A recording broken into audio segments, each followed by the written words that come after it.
گناہوں کی نہیں جاتی ہے عادت یا رسول اللہ، گناہوں کی نہیں جاتی ہے عادت یا رسول اللہ، تمہیں اب کچھ کرو ماہ رسالت یا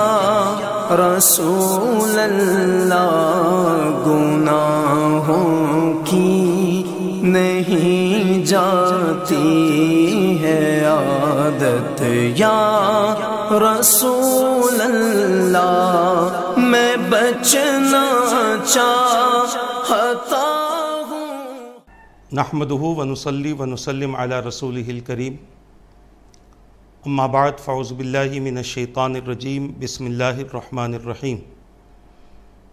ربنا وبعث فیہم رسولا منہم یتلو علیہم آیاتک ویعلمہم الکتاب والحکمت ویزکیہم انک انت العزیز الحکیم۔ آمنت باللہ صدق اللہ العظیم وصدق رسولہ النبی الامین المختار الکریم، ونحن علی ذلک لمن الشاہدین والشاکرین والحمد للہ رب العالمین۔ اللہم صلی وسلم وبارک علی سیدنا و مولانا محمد وعلی آلہ واصحابہ وبارک وسلم، صلاۃ و سلاما دائما علیک وعلی آلک واصحابک یا رسول اللہ صلی اللہ تعالی علیہ وسلم۔ عزیزان ملت اسلامیہ،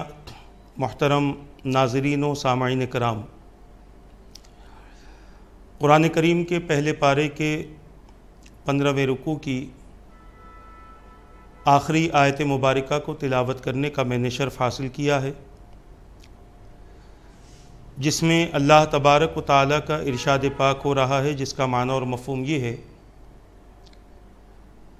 اے ہمارے رب، اور انہی میں سے ایسے رسول کو بھیج جو ان پر تیری طرف سے نازل ہونے والی آیتوں کو تلاوت کریں اور ان کو کتاب و حکمت کی تعلیم دے اور ان کا تزکیہ کریں، بے شک تو ہی زبردست حکمت والا ہے۔ اسی معنی اور مفہوم کے تحت حضور پاک صلی اللہ تعالی علیہ وسلم کی تعلیمات کی روشنی میں گناہ کسے کہتے ہیں اور گناہوں کے سبب کس طرح کے عذابات نازل ہوتے ہیں اور کس گناہ کی وجہ سے عذابات کا نزول ہوتا ہے، اس حوالے سے سلسلہ وار گفتگو چل رہی ہے، اور آج اس کی 21ویں نشست ہے، اور سابقہ نشستوں میں گناہ کے سبب آنے والے عذابات کا میں نے آپ حضرات کے سامنے ذکر کیا، اور حضور پاک صلی اللہ تعالی علیہ وسلم کے ایک فرمان مبارک کی روشنی میں، جس میں رسول پاک صلی اللہ تعالی علیہ وسلم نے 15 باتوں کا ذکر کیا کہ جن کے سبب عذاب کا آنا یقینی ہو جاتا ہے۔ ان میں سے پہلی بات تھی کہ میرے آقا صلی اللہ تعالی علیہ وسلم نے ارشاد فرمایا کہ مال غنیمت کو ذاتی ملکیت بنا لیا جائے گا، اور پھر انہی میں سے دوسری بات یہ تھی کہ امانت کو مال غنیمت سمجھ لیا جائے گا۔ امانت کے متعلق ہم آپ حضرات کے سامنے تسلسل کے ساتھ میں احادیث کی روشنی میں قرآن کریم کے آیات اور اکابرین کے واقعات کی روشنی میں چند ضروری اور اہم باتیں آپ حضرات کے سامنے پیش کر رہے ہیں۔ گزشتہ جو ہماری 20ویں نشست تھی اس میں حضرت ابوبکر صدیق رضی اللہ تعالیٰ عنہ سے ہم نے ایک حدیث پاک لی تھی، اور حضرت ابوبکر صدیق رضی اللہ تعالیٰ عنہ نے بیان کیا کہ حضور پاک صلی اللہ تعالیٰ علیہ وسلم نے ارشاد فرمایا. 3 باتیں یہاں پر میرے آقا صلی اللہ علیہ وسلم نے ارشاد فرمائی.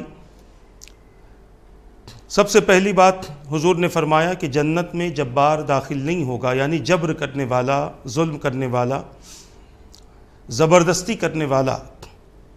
لوگوں کے ساتھ لوگوں کو پریشان کرنے والا اور لوگوں کو اپنی طاقت کے ذریعے ظلم کرنے والا یا کسی طرح سے بھی جبر کرنے والا. یہ صرف مار پیٹ کی حد تک موجود نہیں، مار پیٹ کی حد تک نہیں ہے، بلکہ اگر ہم کہیں، اگر اس کی صحیح طور پر خلاصہ کریں تو ہم یہ کہہ سکتے ہیں کہ ایک شوہر اپنی بیوی پر جبر کرتا ہے، باپ اپنی اولاد پر جبر کرتا ہے، بڑا اپنے چھوٹوں پر جبر کرتا ہے، استاد اپنے شاگردوں پر جبر کرتا ہے، یعنی زبردستی کرتا ہے، ان کے ساتھ میں غلط رویے کے ساتھ میں اپنا وقت گزارتا ہے. تو ایسے تمام لوگ جبار میں داخل ہیں، اور ایسے تمام لوگ جنت میں داخل نہیں ہوں گے. یہ رسول پاک صلی اللہ تعالیٰ علیہ وسلم کا فرمان ہے. دوسری بات، حضور پاک صلی اللہ تعالیٰ علیہ وسلم نے فرمایا بخیل بھی جنت میں داخل نہیں ہوگا اس کی بخالت کی وجہ سے. اور بخیل انسان کیسے ہوتا ہے اور کس چیز میں انسان بخالت کرتا ہے، اس کی مختصر سی گفتگو میں نے 20ویں نشست میں کی تھی، اور میں نے یہ بتلایا تھا کہ انسان اپنی ذات پر جب خرچ کرنے کی بات آتی ہے یا اپنی آل اولاد پر خرچ کرنے کی بات آتی ہے تو بہت کم ایسے ہوتے ہیں جو اس میں بخالت سے کام لیتے ہیں. ایسے لوگوں کو بھی ہم نے دیکھا ہے کہ جو اپنی اولاد پر بھی بڑے احتیاط سے خرچ کرتے ہیں، حالانکہ اللہ تبارک و تعالیٰ نے انہیں بہت نوازا ہے. ایسے لوگ بھی پائے جاتے ہیں مگر بہت کم ہوتے ہیں. اکثریت جو ہم دیکھتے ہیں کہ اکثریت ایسے افراد کی ہے کہ جن کو اللہ تبارک و تعالیٰ نے بہت کچھ عطا کیا ہے اور وہ خرچ بھی کرتے ہیں، مگر اپنی ذات پر، اپنی خواہشات کے لیے، اپنی آل اولاد کی خواہشات کے لیے اور اپنے نفسانی تقاضوں کو پورا کرنے کے لیے، اپنی خواہشات کو پورا کرنے کے لیے انسان خرچ کرتا ہے اپنی ذات پر، اپنی آل اولاد کی ذات پر. مگر جب ہم بات کریں کہ خرچ کس پر کرنا ہے تو قرآن کریم بھی کہتا ہے، قرآن کریم نے بیان کیا ہے. صحابہ کرام نے حضور پاک صلی اللہ تعالیٰ علیہ وسلم سے سوال کیا تھا کہ یا رسول اللہ صلی اللہ تعالیٰ علیہ وسلم کس پر خرچ کریں. یسألونک ماذا ینفقون قرآن کریم کے دوسرے پارے میں ہے، 10ویں رکوع کی آخری آیت سے پہلے والی آیت ہے. صحابہ کرام نے حضور پاک صلی اللہ تعالیٰ علیہ وسلم سے سوال کیا کہ کس پر خرچ کریں، تو اللہ تبارک و تعالیٰ نے ان کے سوال کو دہراتے ہوئے ان کا جواب دیا، قُلْ مَا أَنفَقْتُم مِّن خَيْرٍ فَلِلْوَالِدَيْنِ وَالْأَقْرَبِينَ وَالْيَتَامَى وَالْمَسَاكِينِ وَابْنِ السَّبِيلِ او کما قال. اللہ تبارک و تعالیٰ نے ایک فہرست بیان فرما دی، ان افراد کا ذکر فرمایا کہ جن پر آپ خرچ کر سکتے ہیں اور جو آپ پر حق رکھتے ہیں کہ آپ ان پر خرچ کریں. اور ان میں سے سب سے پہلے اللہ تبارک و تعالیٰ نے فرمایا والدین. ماں باپ پر بندے کو خرچ کرنا چاہیے، ماں باپ کے معاملات میں کسی قسم کی کمی نہیں کرنی چاہیے. اللہ تبارک و تعالیٰ نے آپ کو دیا ہے، اور اگر میں یہ کہوں کہ رب نے آپ کو زندگی عطا فرمائی ہے تو اسی ماں باپ کی وجہ ہی سے عطا فرمائی ہے. ان کے بہت سارے حقوق ہیں، آج ہمارا یہ ٹاپک نہیں ہے مگر صرف ایک اشارہ دیتے ہوئے میں آگے بڑھوں. ان کے بہت سارے حقوق ہیں ہمارے اوپر، اور بندہ زندگی بھر 24 گھنٹے ماں کی خدمت کرتا رہے مگر اس کے باوجود وہ اپنے ماں باپ کا حق ادا نہیں کر سکتا. اب اگر کوئی یہ سمجھتا ہو کہ میں نے شادی سے پہلے جو کچھ کر لیا ماں باپ کا حق ادا ہو گیا، اب شادی کے بعد میں ماں باپ کے حق ادا کرنے کی ضرورت نہیں ہے، تو یہ انسان کی اپنی سوچ ہے، یہ اس کا اپنا خیال ہے. ورنہ حقیقت یہ ہے کہ زندگی کے ہر مرحلے میں بندے کو چاہیے کہ جب بھی وہ خرچ کرنے کا ارادہ کرے، جب بھی وہ کچھ دینے کا ارادہ کرے، تو سب سے پہلے وہ اپنے ماں باپ کا خیال کرے اور اپنے ماں باپ کو دے کر ماں باپ کو بھی خوش کرے اور ماں باپ کے ذریعے اللہ تبارک و تعالیٰ کو بھی راضی کر دے۔ اسی طریقے سے دوسری بات اللہ تبارک و تعالیٰ نے فرمائی رشتہ دار، اقربین، جو سب سے زیادہ قریبی رشتہ دار ہیں، اس میں آپ اپنے بیوی بچوں کو بھی ملا سکتے ہیں، اس میں آپ اپنے سگے بھائی ہیں، سگی بہنیں ہیں، پھر اس کے بعد میں ان کی اولادیں ہیں، پھر اپنے سسرالی رشتہ دار بھی ہوتے ہیں، پھر اسی طریقے سے جیسے جیسے آگے بڑھتے جائیں، ہمارے چچا ہیں، ہمارے پھوپھا ہیں، ہمارے خالہ ہیں، ہماری پھوپھی ہیں، ہمارے ماموں ہیں اور ان کی اولادیں ہیں، یہ سارے ہمارے قریبی رشتہ داروں میں شمار کیے جاتے ہیں۔ تو اب اگر والدین کا حق کسی بندے نے خرچ کر کے ادا کر دیا ہے تو اب دوسرا جو حقدار ہے اس کے لیے اس کے قریبی رشتہ دار ہیں، ان کو بھی دینے میں بخل نہیں کرنا چاہیے۔ اللہ تبارک و تعالیٰ نے آپ کو استطاعت دی ہے تو آپ زکوٰۃ غریبوں اور فقیروں کو دیں، اور اللہ نے اگر آپ کو استطاعت دی ہے تو اپنے صاف پیسوں سے اپنے بھائیوں کا، اپنے قریبی رشتہ داروں کا حق ادا کریں تاکہ ان کو بھی اپنی کمزوری محسوس نہ ہو، ان کو یہ محسوس نہ ہو کہ ہم غریب ہیں، ہم فقیر ہیں، ہم مسکین ہیں، اسی لیے ہمیں زکوٰۃ کی دولت سے پالا جاتا ہے، ان کو بھی اس بات کا احساس نہ ہو۔ ہاں اگر کسی کے پاس میں اتنی رقم نہیں ہے کہ وہ صاف پیسوں سے اپنے قریبی لوگوں کی مدد کر سکتا ہے تو اس کو یہ بات، یہ حق پہنچتا ہے، اس کو اس بات کی اجازت ہے کہ وہ اپنی زکوٰۃ کی رقم یا جو بھی سامنے والے جس چیز کے حقدار ہیں ان کو اپنی رقم کے ذریعے ان کے حقوق کی صحیح طور پر ادائیگی ہو۔ اس کے بعد میں اللہ تبارک و تعالیٰ نے یتیموں کا ذکر فرمایا، پھر مساکین کا ذکر فرمایا، پھر مسافروں کا ذکر فرمایا، یعنی رب قدیر نے وہ فہرست بیان فرما دی جن پر بندوں کو خرچ کرنا ہے۔ اب اس کے علاوہ بندہ اور بھی خرچ کرتا ہے اور بھی اللہ کی راہ میں دیتا ہے تو ظاہر سی بات ہے کہ اللہ تبارک و تعالیٰ کی راہ میں دینے سے نہ اس کے پاس میں کوئی کمی ہوتی ہے، نہ اس کا کوئی نقصان ہوتا ہے، نہ اس کے پیسوں میں کسی قسم کی، نہ اس کی جائیداد میں کسی قسم کی کمی ہوتی ہے، بلکہ عالم یہ ہوتا ہے کہ جو بندہ یا جو بندی اللہ تبارک و تعالیٰ کی راہ میں دیتے رہتے ہیں تو اللہ تبارک و تعالیٰ اپنے فضل سے انہیں 1 کا 10 بھی عطا فرماتا ہے، 1 کا 70 بھی عطا فرماتا ہے، 1 کا 700 بھی عطا فرماتا ہے، پھر اس میں جس کو چاہے اضافہ فرماتا ہے۔ اور کچھ بندے ایسے بھی ہوتے ہیں جن دینے والوں کو رب بغیر حساب کے عطا فرماتا ہے۔ تو یہ اللہ تبارک و تعالیٰ کی شان ہے۔ میں یہ عرض کرنا چاہتا ہوں کہ اللہ تبارک و تعالیٰ کی راہ میں خرچ کرنے کے معاملے میں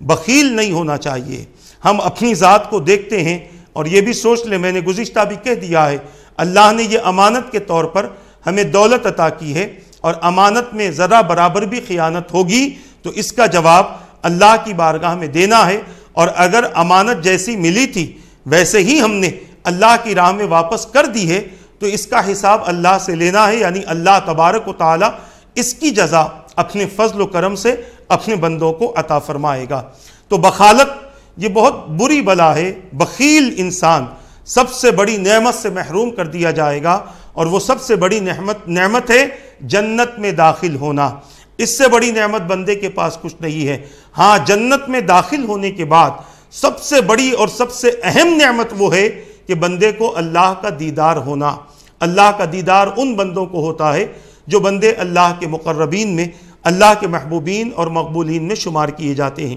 یہاں پر جو ہماری گفتگو ہے کہ اللہ تبارک و تعالیٰ کی راہ میں دینے کے لیے آج بندہ ہاتھ روک لیتا ہے۔ کئی عورتیں ایسی ہوتی ہیں کہ جن کے پاس پیسہ ہونے کے باوجود اللہ تبارک و تعالیٰ کی راہ میں دینے سے ان کو ایک قسم کا خوف رہتا ہے کہ کہیں ہم دیں گے تو ہمارا نقصان نہ ہو جائے۔ اس طرح کے کئی مسائل ہم سے پوچھے جاتے ہیں۔ ایک مسئلہ ہم سے رمضان میں ایک خاتون کے ذریعے پوچھا گیا تھا اور سوال کیا گیا تھا کہ کسی کے پاس میں اتنا سونا ہے کہ وہ صاحب نصاب ہیں، مگر وہ کہتے ہیں کہ اگر ہم نے ہمارے سونے میں سے دینا شروع کر دیا تو پھر ہمارا پیسہ ختم ہو جائے گا اور ہمارے پاس کچھ بھی باقی نہ رہے گا، تھوڑا تھوڑا کر کے دیتے رہیں گے تو ایک وقت وہ آئے گا کہ سارا سونا ہمارے پاس میں سے ختم ہو جائے گا، تو آپ ذرا غور کریں کہ اللہ کی راہ میں دینے سے بندہ کتنا ڈرتا ہے، کتنا خوف کرتا ہے، حالانکہ مانتا ہے کہ اللہ میرا رب ہے، رب کے معنی پالنے والے کے ہوتے ہیں، مانتا ہے کہ اللہ میرا رزاق ہے، اللہ مجھے رزق دینے والا ہے، مگر اس کے باوجود خوف اس قدر پیدا ہو چکا ہے، اور یہ خوف کا پیدا کرنا انسان کی اپنی سوچ سے نہیں ہوتا بلکہ یہ شیطان کی طرف سے ہوتا ہے، کیونکہ رب فرماتا ہے الشیطان یعدکم الفقر ویأمرکم بالفحشاء، شیطان تمہیں فقر و فاقہ سے ڈراتا ہے اور تمہیں فواحشات کا حکم دیتا ہے، یعنی ایک طرف تو اللہ کی راہ میں خرچ کرنے سے ڈراتا ہے کہ تم اگر خرچ کر دو گے تو تمہارے پاس کیا رہے گا، اور دوسری طرف خود ہی فواحشات کا حکم دیتا ہے کہ اس میں خرچ کرتے رہو، اور اسی طرح انسان ایسے معاملات میں خرچ کرتے کرتے برباد ہو جاتا ہے۔ آپ دیکھ لو کتنے جوا کھیلنے والے ایسے ہیں کہ جن کے پاس آپ جائیں اور مسجد کے لیے آپ رقم مانگے، مدرسے کے لیے رقم مانگے، کسی غریب کی شادی کے لیے رقم مانگے، وہ دینے کے لیے تیار نہیں ہوتا، وہ یہ سوچتا ہے کہ 1000 2000 5000 10,000 اگر میں دے دوں گا تو پھر میرا پیسے میں کمی ہو جائے گی، اور پھر یہی شیطان اسی بندے کو جوا کھیلنے کے لیے بٹھا دیتا ہے۔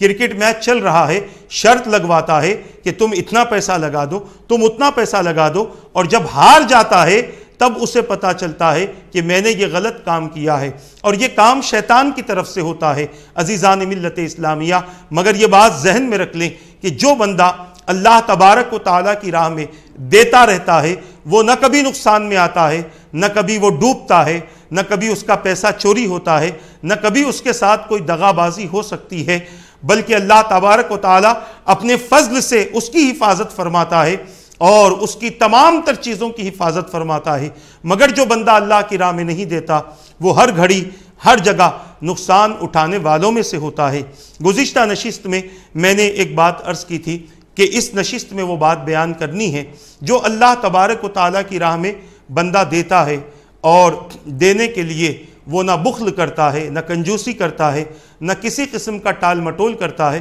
بلکہ اللہ کی راہ میں دے دیتا ہے تو اللہ تبارک و تعالیٰ اپنے فضل سے اسے غنی فرما دیتا ہے۔ مگر بعض بندے ایسے بھی ہوتے ہیں کہ جن کو اپنی دولت پر بہت زیادہ ناز ہوتا ہے، جن کو اپنے آپ پر بہت گھمنڈ ہوتا ہے، اپنی طاقت پر بہت گھمنڈ ہوتا ہے، اور ایسے بندوں کی حالت یہ ہوتی ہے کہ وہ غرور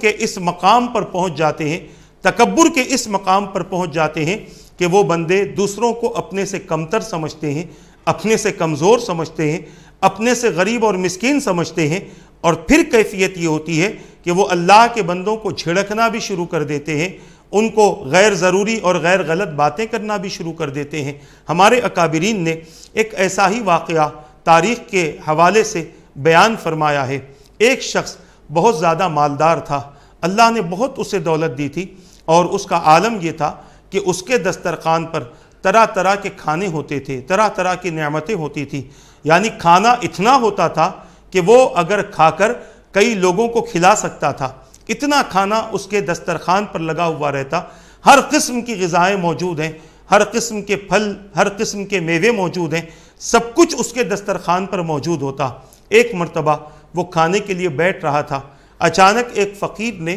گھر کے باہر سے اسے آواز دی،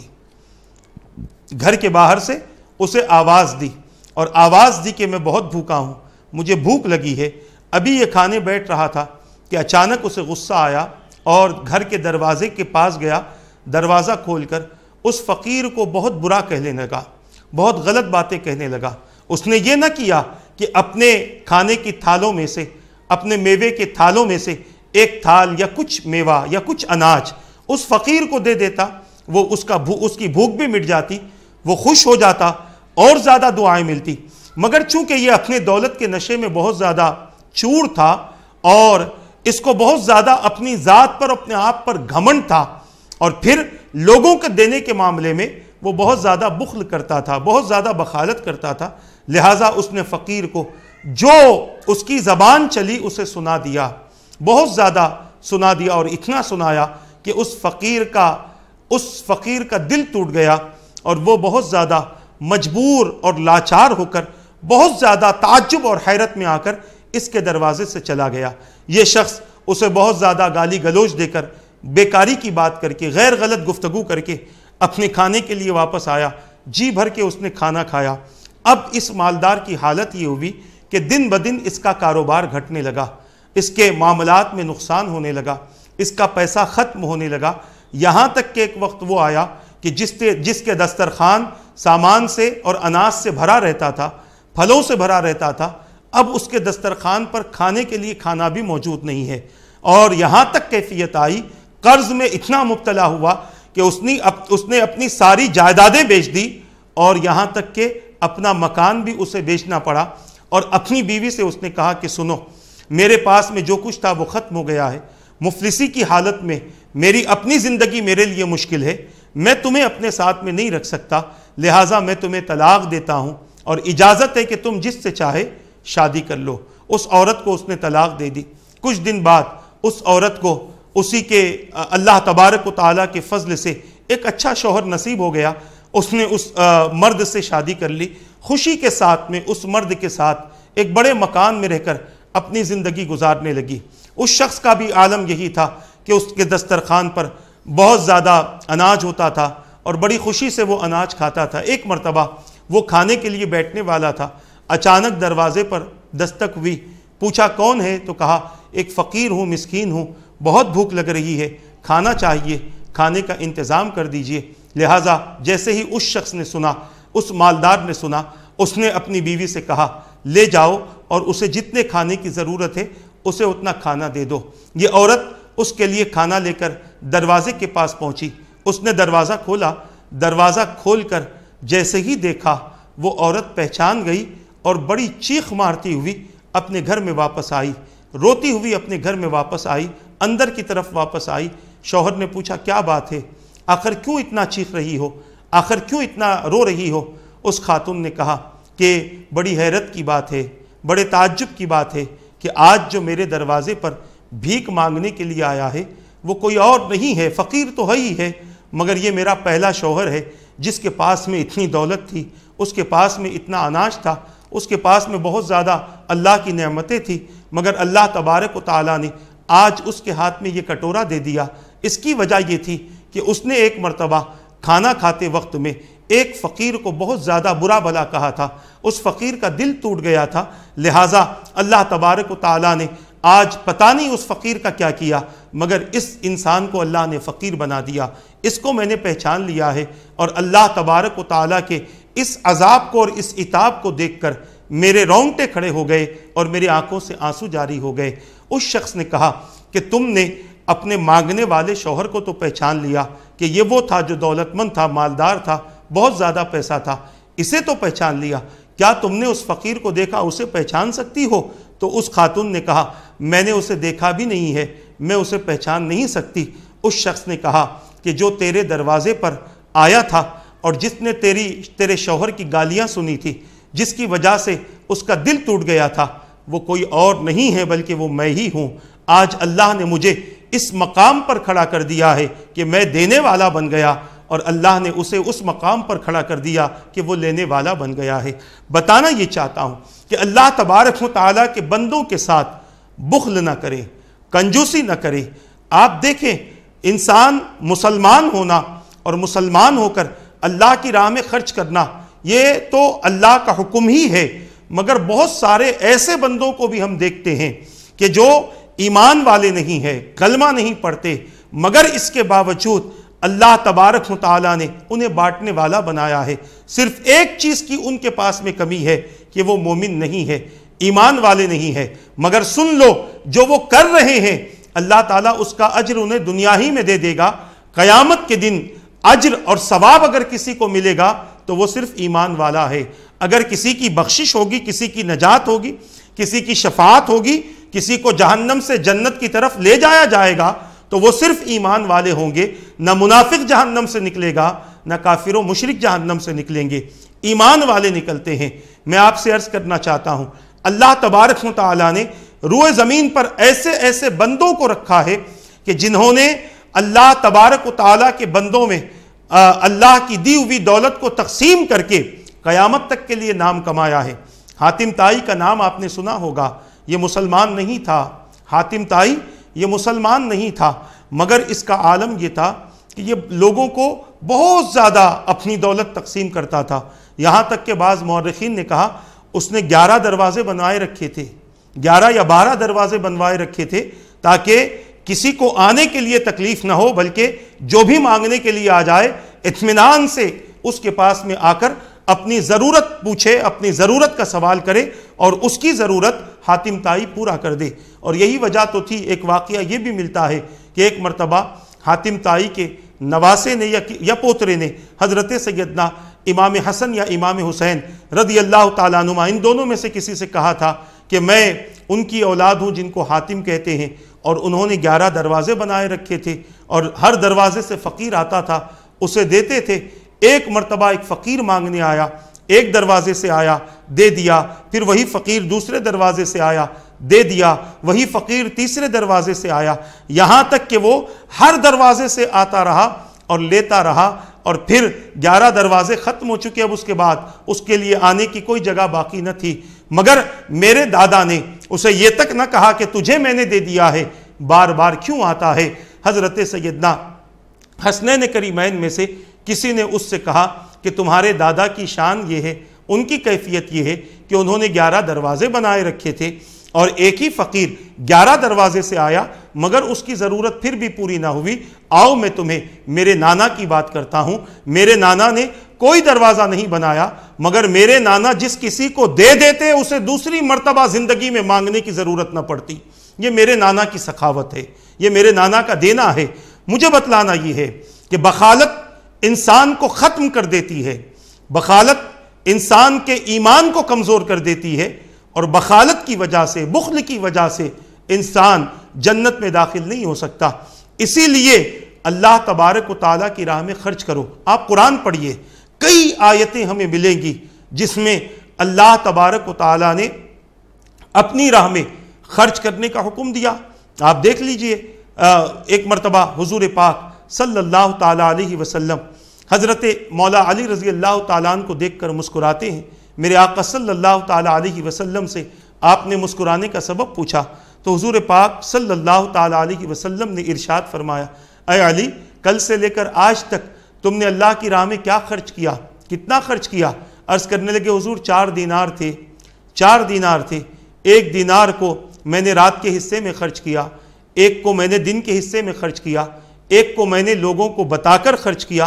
اور 1 کو میں نے لوگوں کو دکھا کر خرچ کیا۔ میرے آقا صلی اللہ تعالیٰ علیہ وسلم نے ارشاد فرمایا، اے علی، جس طریقے سے تم نے کل سے لے کر آج تک خرچ کیا ہے، اللہ تبارک و تعالیٰ کو یہ طریقہ اتنا پسند آیا ہے کہ اس طریقے کو پیش کرتے ہوئے اللہ نے قرآن میں ایک آیت نازل فرما دی ہے، الذین ينفقون اموالهم باللیل والنہار سرا وعلانیۃ فلہم اجرہم عند ربہم ولا خوف علیہم ولا ہم یحزنون۔ جو لوگ اپنی مال کو، اپنی دولت کو اللہ کی راہ میں خرچ کرتے ہیں، رات کے حصے میں، دن کے حصے میں، لوگوں سے چھپا کر، لوگوں میں ظاہر کر کے،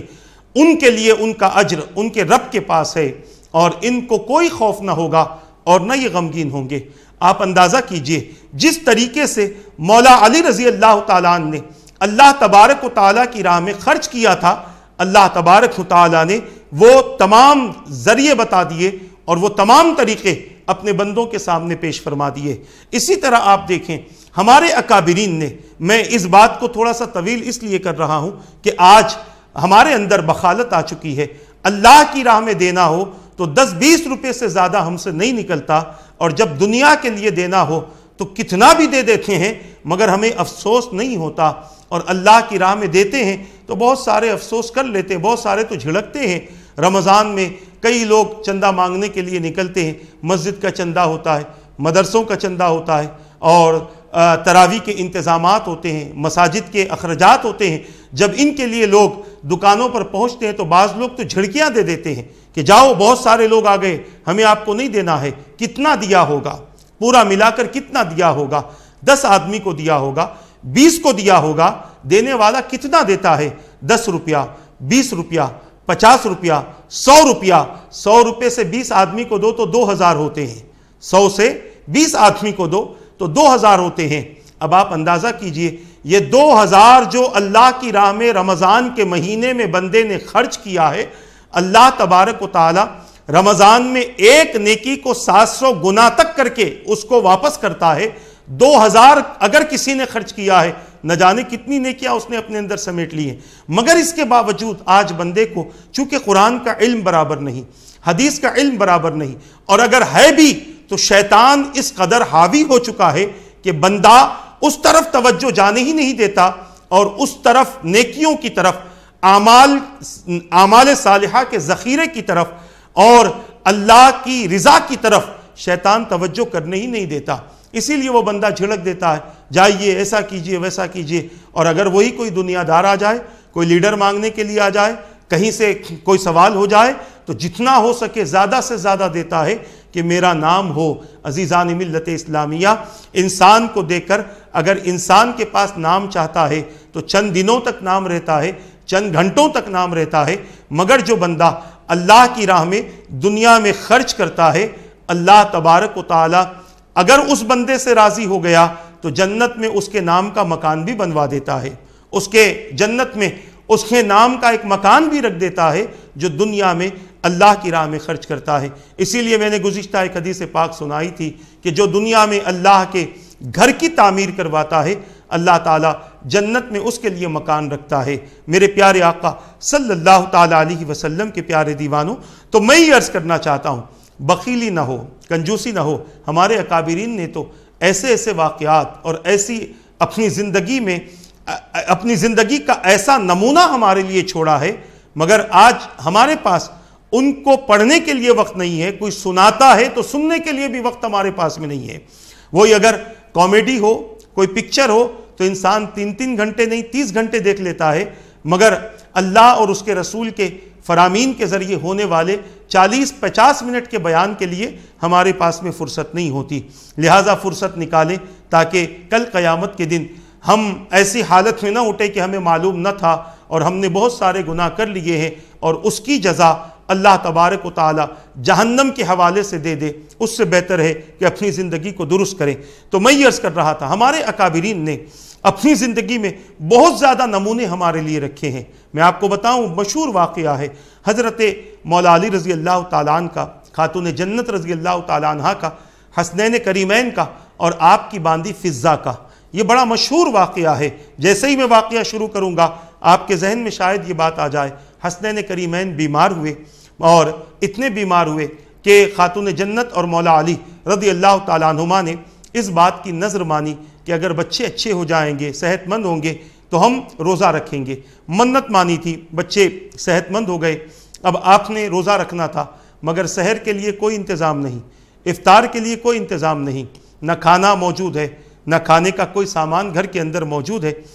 ایک یہودی کے پاس آپ وہاں سے کچھ قرض لے کر آتے ہیں، سحر تو ہو جاتی ہے، افطار کا وقت ہے، افطار تیار ہوا. حسنین کریمین بھی روزہ ہیں، مولا علی خاتون جنت رضی اللہ تعالیٰ عنہما بھی روزہ ہیں، اور فضہ بھی روزہ ہیں جو آپ کی باندی ہے، وہ بھی روزہ ہیں. ابھی آپ افطار کے لیے بیٹھے ہیں، افطار کا وقت مکمل ہونے کو ہے کہ اچانک ایک مسکین نے آپ کے گھر کے باہر سے آواز دی. مسکین ہوں، بھوکا ہوں، کھانا چاہیے، بہت زیادہ بھوک لگ رہی ہے. افطار کے لیے جو بنایا تھا وہ سارا اس کے حوالے کر دیا اور پانی سے روزہ افطار کیا. ایک دن ایسے گزر گیا، دوسرا دن آیا سحر کی، پھر افطار کے وقت میں بیٹھے ہیں، اور افطار کے وقت میں پھر آواز آتی ہے، یتیم ہو، بہت بھوک لگی ہے، کھانے کے لیے کچھ انتظام کر دیجئے. اہل بیت رسول اللہ کا مکان ہے، معلوم ہے یہاں سے خالی نہیں کروایا جاتا، خالی نہیں کیا جاتا، لہٰذا خالی نہیں لوٹایا جاتا. اس دن کے افطار کی چیزیں بھی آپ نے یتیم کو دے دی. تیسرا دن آیا،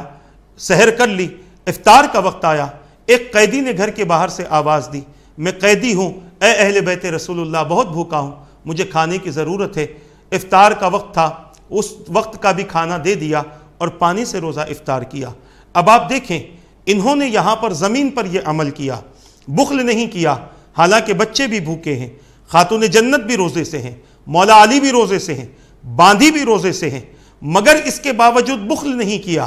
ایسا نہیں کیا کہ تھوڑا رکھ لیا تھوڑا دے دیا. یہ سخاوت نہیں بلکہ ایثار ہے. سخاوت یہ ہے کہ بندہ اپنے پاس بھی رکھتا ہے، دوسروں کو بھی دیتا ہے، اور ایثار یہ ہے کہ بندہ صرف دوسروں کو دے دیتا ہے، اپنے پاس میں نہیں رکھتا. وَيُؤْثِرُونَ عَلَىٰ أَنفُسِهِمْ وَلَوْ كَانَ بِهِمْ خَصَاصَةٌ، اپنی جانوں پر یہ دوسروں کو ترجیح دیتے ہیں اگرچہ کہ خود فاقے میں ہو. یہ اثار کرنے والوں کی علامت اور یہ ان کی شان ہوتی ہے. مجھے یہ عرض کرنا ہے کہ مولا علی رضی اللہ تعالیٰ عنہ نے سب کچھ دے دیا جو افطار کے لیے بنایا تھا. اب آپ دیکھیں عمل یہ زمین پر ہوا ہے، عمل یہ زمین پر ہوا ہے، مگر اللہ تبارک و تعالیٰ کو ان کی یہ ادا، ان کی یہ سخاوت، ان کا یہ عمل اتنا پسند آیا کہ رب قدیر نے قرآن کریم میں آیتیں نازل فرما دی. وَيُطْعِمُونَ الطَّعَامَ عَلَىٰ حُبِّهِ مِسْكِينًا وَيَتِيمًا وَأَسِيرًا إِنَّمَا نُطْعِمُكُمْ لِوَجْهِ اللَّهِ لَا نُرِيدُ مِنْكُمْ جَزَاءً وَلَا شُكُورًا. یہ اللہ تبارک و تعالیٰ نے سورہ دہر میں یہ آیتیں نازل فرمائی. میرا رب ارشاد فرماتا ہے جس کا معنی اور مفہوم یہ ہے کہ اور کھانا کھلاتے ہیں اللہ کی محبت میں مسکین کو، یتیم کو، قیدی کو. یہ تینوں آئے تھے مولا علی کے مکان پر، یہ تینوں آئے تھے. اللہ نے ان تینوں کا ذکر فرمایا، مسکین کو، یتیم کو اور قیدی کو. اور کیوں کھلاتے ہیں یہ لوگ؟ کھانا کھلاتے ہیں صرف اللہ کی رضا کے لیے. وہ لوگ اس کا بدلہ نہیں چاہتے اور سامنے والے کا شکریہ بھی نہیں چاہتے. وہ تو اللہ کی محبت میں، اللہ کی راہ میں خرچ کرنے والے لوگ ہیں. پتہ یہ چلا کہ بخیل کو اللہ پسند نہیں فرماتا، سخی کا اللہ ذکر فرماتا ہے، سخی کی شان بیان فرماتا ہے. سخی انسان کا اللہ تبارک و تعالی بندوں کو تعارف کرواتا ہے کہ میری راہ میں سخاوت کرنے والے، میری راہ میں دینے والے، میری راہ میں تقسیم کرنے والے بندے تو ان عادتوں کے مالک ہوتے ہیں، ان کیفیات کے مالک ہوتے ہیں. تو میں یہ ساری باتوں کا ماحصل یہی ہے کہ جنت میں بخیل داخل نہیں ہوگا. اور بخیل کون ہے آپ سمجھ گئے کہ بخیل وہ نہیں ہے کہ جو صرف لوگوں کو دینے سے رکتا ہو، بلکہ سب سے بڑا بخیل وہ ہے کہ جو اللہ تبارک و تعالیٰ کی راہ میں دینے سے اپنے آپ کو روکتا ہو، اپنی ضروریات، اپنی خواہشات اور اپنے معاملات تو پورے کر لیتا ہو، مگر جب دوسروں کی بات آتی ہے تو ہاتھ اٹھا دیتا ہو، کہتا ہو کہ میرے پاس کچھ نہیں ہے، میں بڑا پریشان ہوں، میں خود تکلیف میں ہوں، میں خود پریشانی میں اپنی زندگی اور اپنا وقت گزار رہا ہوں. تو ایسا انسان دنیا میں تو رسوا ہوگا ہی ہوگا، قیامت کے دن بھی ایسا بندہ اور ایسا انسان رسوا ہوگا. دنیا میں جمع کر کے رکھنے والا، دنیا میں گن کر رکھنے والا، کل بروز قیامت اللہ اور اس کے رسول کی نافرمانی کرتا ہوا، اللہ اور اس کے رسول کے احکامات کے تحت اللہ کے بندوں کی خدمت نہ کرنے والا کل بروز قیامت بڑا پریشان ہوگا. اور اس کی دولت، اس کا سونا، اس کا چاندی، خود رب فرماتا ہے قرآن کریم میں موجود ہے والذین یکنزون الذھب والفضة ولا ينفقونها فی سبیل اللہ فبشرهم بعذاب علیم. وہ لوگ جو سونا اور چاندی کو جمع کر کے رکھتے ہیں، اللہ کی راہ میں خرچ نہیں کرتے، اے حبیب پاک صلی اللہ علیہ وسلم انہیں عذاب علیم کی خوشخبری دے دیں. آپ دیکھ لیں کہ جو لوگ سونا چاندی یا قیمتیں جمع کر کے رکھتے ہیں، دولتیں جمع کر کے رکھتے ہیں، اور رب فرماتا ہے وَلَا يُنْفِقُونَهَا فِي سَبِيلِ اللَّهِ، بندے کو دینا کیا ہے، مسجدوں میں دینا کیا ہے، کسی کی ضرورت پوری کرنا کیا ہے، یہ اللہ کی راہی میں تو خرچ کرنا ہے، اللہ کے واسطے خرچ کرنا ہے. آج بہت سارے حضرات کسی مانگنے والے کی ضرورت تو پوری کر دیتے ہیں، مگر کہتے ہیں 1,00,000 دیا ہے 1,10,000 واپس کرنا پڑے گا، یعنی اس پر سود لیتے ہیں اور سمجھتے ہیں کہ میں تو کاروبار کر رہا ہوں، میں تجارت کر رہا ہوں. ایسے لوگ بھی موجود ہیں. اور بعض تو وہ ہیں کہ جو دیتے ہی نہیں ہیں، جو سیدھا صاف کہہ دیتے ہیں. اور بعض لوگ تو اللہ کی قسم بھی کھاتے ہیں، اللہ کی قسم کھا کے کہہ رہا ہوں میرے پاس کچھ نہیں ہے، میں خود پریشان ہوں. اب سامنے والا سمجھتا ہے کہ بھئی جب اللہ کی قسم کھائی ہے تو یقیناً اس نے سچ ہی کہا ہوگا، یہ تو غلط نہیں بول رہا ہوگا، یہ تو سچ بات کہہ رہا ہوگا، لہٰذا اس کے اس دھوکے میں بندہ آ جاتا ہے. اب آگے بڑھیں. میرا رب ارشاد فرماتا ہے ان کو عذاب علیم کی خوشخبری دے دو جو دولت تو جمع کر کے رکھتے ہیں اور اللہ کی راہ میں خرچ نہیں کرتے. یوم یوما علیہا فی ناری جہنم فتکوا بہا جباہہم وجنوبہم وظہورہم. اللہ تبارک و تعالی فرماتا ہے اب یہ بندے کا جو مال ہے، اس کے مال کی کیفیت یہ ہوگی، حدیثوں میں آتا ہے ایک گنجا اژدہا بن کر اس کے گلے میں اس کو ڈال دیا جائے گا اور پھر وہ گنجا اژدہا اس کی پیشانی کو ڈسے گا، اس کی پیٹھ کو ڈسے گا، اس کی پیشانی کو ڈسے گا، اس طرح سے یہ اس کا مال ہوگا۔ رب فرمائے گا ھذا فذوقوا ما کنتم کا، میرا رب ارشاد فرماتا یوم یحمى علیہا فی نار جہنم فتکوی بہا جباہہم وجنوبہم وظہورہم ھذا ما کنزتم لانفسکم فذوقوا ما کنتم تکنزون، او کما قال، میرا رب فرماتا ہے یہ جو تم کو ڈس رہا ہے یہ تمہارا وہی خزانہ ہے جس کو تم جمع کر کے رکھتے تھے، اب اس کے تم مزے چکھ لو۔ پتہ یہ چلا کہ اللہ کی راہ میں بخل کرنا یہ بہت بڑے نقصان کا سبب ہے۔ ہماری جو گفتگو چل رہی ہے یہ امانت کے حوالے سے چل رہی ہے۔ حضور پاک صلی اللہ تعالیٰ علیہ وسلم نے اس میں 4 باتوں کا ذکر فرمایا۔ ایک تو جنت میں جبار، جبر کرنے والا داخل نہ ہوگا، بخیل داخل نہ ہوگا، خیانت کرنے والا، یہ ہماری گفتگو کا حصہ ہے، خیانت کرنے والا داخل نہ ہوگا، اور بد خلق یعنی بد اخلاق جنت میں داخل نہ ہوگا۔ ہمیں خیانت کے حوالے سے بھی گفتگو کرنی ہے اور بد اخلاق کے حوالے سے بھی گفتگو کرنی ہے، مگر چونکہ آج کی گفتگو ایک اہم حصہ تھی، گزشتہ نشست کا ایک چھوٹا ہوا حصہ تھا، اس وجہ سے اس کو ہم نے تکمیل کیا ہے۔ اللہ تبارک و تعالیٰ سے دعا ہے کہ رب قدیر جو کچھ کہا گیا کہنے میں غلطی ہو تو اپنے حبیب کے صدقے معاف فرما دے، ان باتوں پر مجھے اور ان سب کو عمل کرنے، ان باتوں کو دوسروں تک پہنچانے کی توفیق عطا فرما، اپنی اور اپنے حبیب کی رضا والی زندگی عطا فرما برحمتک یا ارحم الراحمین، وما علینا الا البلاغ۔ السلام علیکم ورحمۃ اللہ وبرکاتہ۔